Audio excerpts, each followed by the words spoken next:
Bonjour, bienvenue sur cette vidéo des informations de la première semaine de janvier de cette nouvelle année 2025. J'en profite pour vous souhaiter non pas d'excellents vœux comme la tradition le fait, mais d'excellentes bénédictions et vous souhaiter une très bonne année 2025. Aujourd'hui, cette semaine, 4 sujets, comme à mon habitude, ont retenu mon attention. Attentat, bien sûr, l'attentat, c'est bien un attentat qui a eu lieu à la Nouvelle-Orléans. La France insoumise, encore une fois, et l'apologie du terrorisme. Il semble que, visiblement, ils en fassent leur marque de fabrique. Terminé à partir du 1er janvier, donc depuis le début de la semaine, terminé le gaz russe. Et je reviens encore sur Mayotte, où visiblement les bidonvilles sont interdits, mais une question se pose, et je me pose moi-même une question que je pose au gouvernement. Si les bidonvilles sont interdits, où vont donc loger ces pauvres ressortissants de Mayotte? Premier sujet. Attentat à la ville appelée de la Nouvelle-Orléans. Je ne reviendrai pas sur l'historique de cette ville américaine qui a un quartier entier, donc c'est une rue de ce quartier qui a été visée, qui est français, où les commerçants parlent français, les habitants parlent français, les habitants, les bâtiments sont très ressemblants à ce que l'on peut trouver en France et d'origine, je crois, haussmannienne. Donc c'est un petit bout de France aux États-Unis. Donc, eh bien, nous avons tous vu ces horribles images. Il y a eu d'ailleurs peu d'images, mais nous avons tous eu cette information. Je la résume rapidement. 15 morts suite à un véhicule qui a foncé dans la foule lors de la célébration du 1er janvier, donc du Nouvel An. Ce qui est malheureux dans le détail de ces 15 morts, c'est que, bien sûr, lors d'une célébration du Nouvel An, la majorité de la population est une population qui est très jeune. Et la majorité de ces 15 morts, voilà, avaient moins de 30 ans, tous des jeunes qui étaient absolument tous promis à un bel avenir professionnel, à un bel avenir social, et qui étaient tous là pour se réjouir, et ce jour-là, ils y ont trouvé la mort. Visiblement, il est constaté qu'il y a eu une grosse faille dans la sécurité, puisque les barrières anti-véhicules, les barrières qui étaient spécialement achetées pour ce type d'événement, eh bien, n'étaient pas mises en place parce qu'elles étaient en réfection, en révision, en réparation. Alors, ce type de barrières, en principe, n'ont pas besoin d'être ni réparées, ni révisées, hein, parce que si elles sont endommagées, on les jette. Réviser, c'est des barrières, hein, on révise pas une barrière, donc l'explication est assez étrange. Toutefois, eh bien, il est à noter que ces barrières anti-véhicules n'avaient pas été posées et qu'elles étaient donc en révision pour le prochain Super Bowl. Il s'agit malheureusement du premier attentat de l'année, revendiqué ou du moins assumé par l'État islamique. Malheureusement, cela annonce une année sombre et une année dans laquelle il va falloir à nouveau ouvrir les yeux et connaître qui est notre ennemi. Même si nous ne l'identifions pas comme étant notre ennemi, lui, nous identifions comme étant le sien. Le FBI, qui a l'affaire en charge, continue ses investigations, continue ses fouilles et reste assez silencieux à ce sujet. C'est assez mystérieux. Peut-être que nous en apprendrons plus dans les jours et les semaines à venir. Quoi qu'il en soit, les informations en détail à ce sujet sont assez difficiles à trouver. Le deuxième sujet, la France insoumise et l'apologie du terrorisme. Encore une fois, la députée insoumise, donc qui malheureusement brille par son incompétence et par ses faits divers, le nom ne vous est pas inconnu, il s'agit de Rima Hassan, qui a récemment tweeté, à savoir le 18 décembre, « Si un franco-israélien peut servir dans l'armée israélienne, alors un franco-palestinien doit pouvoir rejoindre la résistance armée palestinienne. » Je poserai une question à cette dame qui est censée être un eurodéputé, qui est censé avoir un minimum d'intelligence et de connaissances. Quelle est le gouvernement palestinien? Qui est le président de la Palestine? Quelle est la langue de la Palestine? Quelle est la capitale de la Palestine? Quelle est l'histoire de la Palestine? J'aimerais que cette personne me réponde, et ainsi je lui dirai que peut-être le franco-palestinien n'existe que dans sa tête. Alors pour info, parce qu'elle a quand même déclaré que les franco-palestiniens doivent pouvoir rejoindre la résistance armée palestinienne. Les pauvres, ils sont assimilés à des résistants, comme nos Français ont résisté contre l'envahisseur du Troisième Reich. L'histoire ici n'est pas du tout la même. Il n'y a pas d'envahisseur israélien. Il y a un peuple hébreu qui se défend de l'armée, non pas de résistance, mais de l'armée terroriste, qui d'ailleurs, ce n'est pas une armée palestinienne, puisque la Palestine ne possède absolument pas d'armée, mais il possède des terroristes et des dictateurs d'un groupuscule terroriste reconnu mondialement, appelé, vous le savez, le Hamas. Et eh bien, le Hamas, qui, encore une fois pour rappel, retient encore des otages. Et il n'y a pas que les otages israéliens. Je vais avoir un discours peut-être bizarre, mais j'espère que vous allez me comprendre.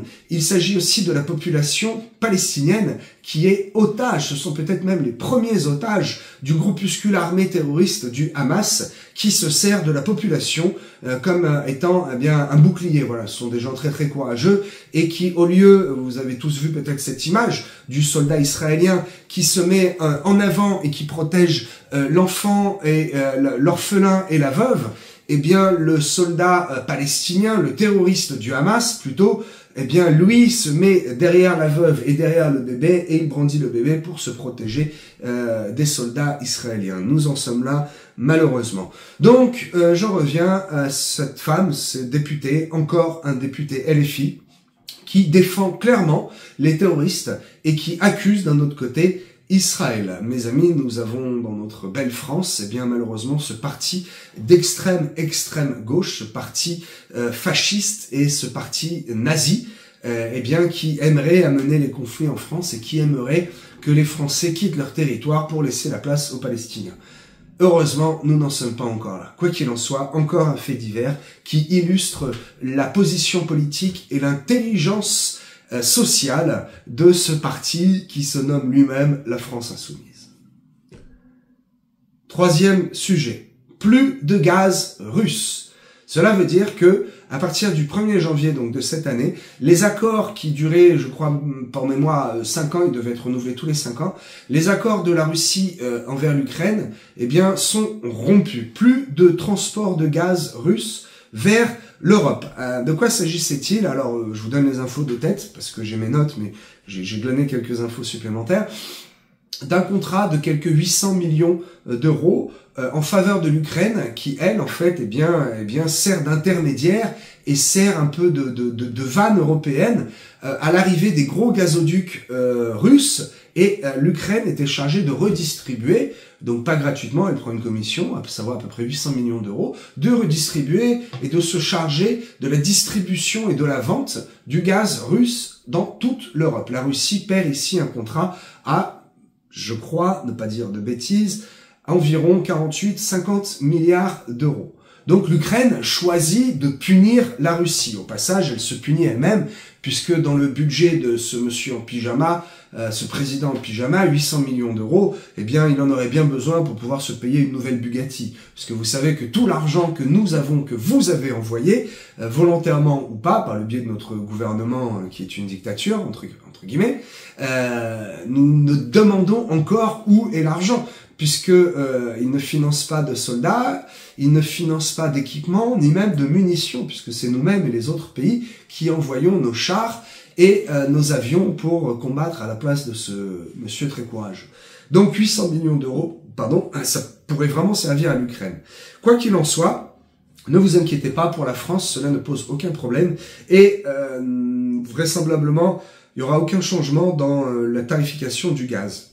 Si d'ici une quinzaine de jours, vous entendez les informations, ces menteurs vous disent que le gaz augmente à cause de l'Ukraine et à cause donc de la Russie, n'y croyez pas, c'est faux. La France, depuis quelques mois, n'achète plus du tout de gaz aux Russes et s'est organisé différemment. Mais nous sommes bien à l'abri, mais vous imaginez que dans toute l'Europe, il y a d'autres pays tels que la Moldavie et la Slovaquie, Beaucoup d'entre nous ne sauraient même pas la situer sur la carte.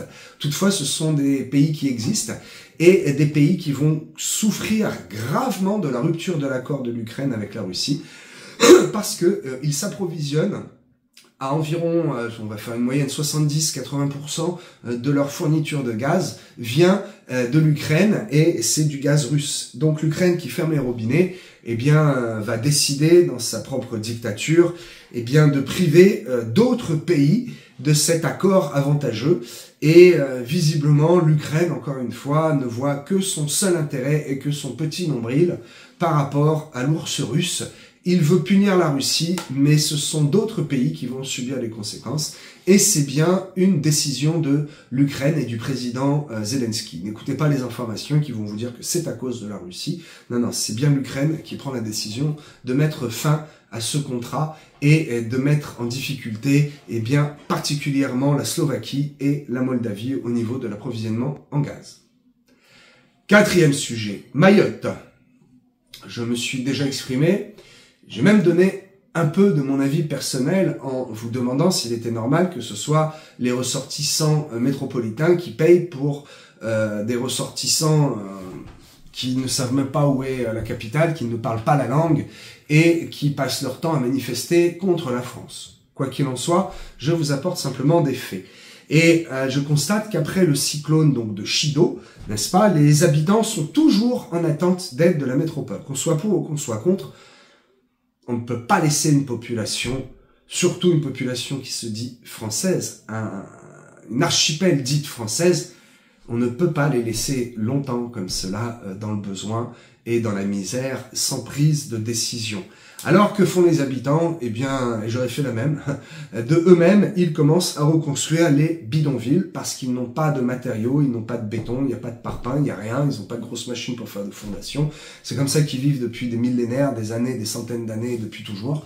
Et c'est la misère, mais ils s'y accoutument et de toute façon, il vaut mieux un peu de misère que beaucoup de misère. Donc, malgré l'interdiction de la France, ce gouvernement français très intelligent qui interdit de reconstruire les bidonvilles, eh bien heureusement les pauvres bravent cette interdiction et l'État tolère parce que sinon il n'y a pas d'alternative. Ces pauvres gens sont obligés d'aller récupérer des tôles froissées, de racheter des stocks de tôles qui ont été gardés, qui sont vendus à prix d'or, pour pouvoir à nouveau se construire eh bien d'un petit chez-soi, ériger quelques murs, avoir un toit sur la tête et protéger sa famille, ce qui est tout à fait humain et tout à fait normal.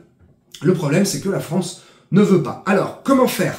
La France va-t-elle entièrement reconstruire l'île à ses frais? Combien de milliards d'euros cela va-t-il coûter? Et en attendant, une question se pose. Où vont loger les habitants? Je vous le dis, la situation est bien plus catastrophique que ce que l'on voit à la télé. Et malgré la visite sur l'archipel, eh bien, de nos politiciens, de nos chefs d'État, de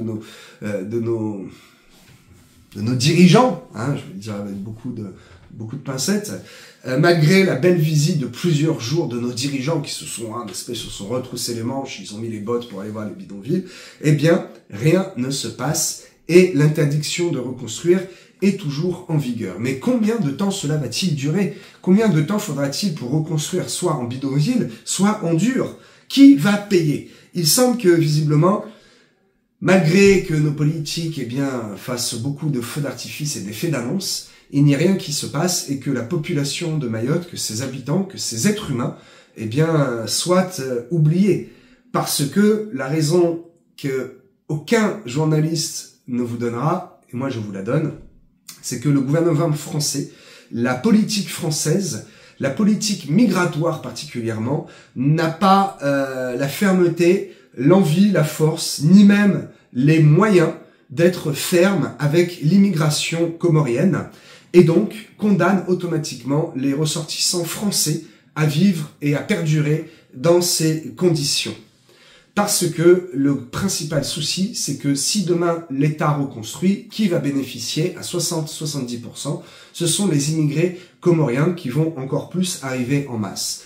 Petite info supplémentaire, il faut savoir que les autorités comoriennes refusent toute assistance à l'île de Mayotte et refusent de recevoir des réfugiés. Parce que la solution aurait été que les Comores accueillent quelques centaines de milliers d'habitants provisoirement sur son territoire. Pendant ce temps, la France aurait pu construire des shelters, hein, du préfabriqué, qui auraient pu être une source d'oxygène, une bouffée d'oxygène pour Mayotte, et qui aurait pu être une solution très très rapide à la reconstruction à long terme. Seulement, ils ne veulent pas. Si Jean-Charles avait été président, je vous le dis, j'aurais envoyé notre porte-avions, les 80% de notre flotte, et les marins auraient habité, comme ce sont de bons militaires, ils savent, dans des tentes à la place de la population. La population, pendant 6 mois, parce que c'est le temps qu'il faut, pas plus, aurait habité sur les bateaux, nourris, logés par l'État, par la France, c'est comme ça, on assume.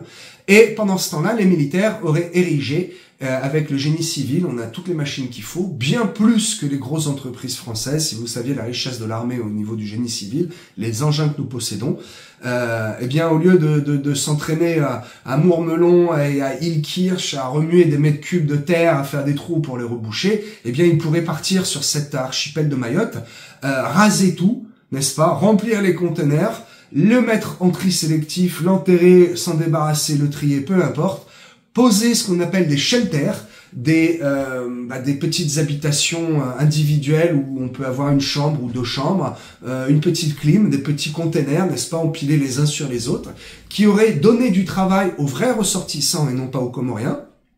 Et ces mêmes gens auraient été payés par l'État pour reconstruire leurs propres habitations en dur, avec des quartiers un peu comme aux États-Unis, tout en croix, tout propre, avec de grandes rues, avec du tout à l'égout, avec de l'électricité, avec des nouvelles centrales, etc. Mais Jean-Charles n'est pas le président, et peut-être Jean-Charles se trompe et n'a pas toutes les solutions. En tout cas, voilà mon avis, voilà mon analyse, et voilà les principales informations de cette semaine.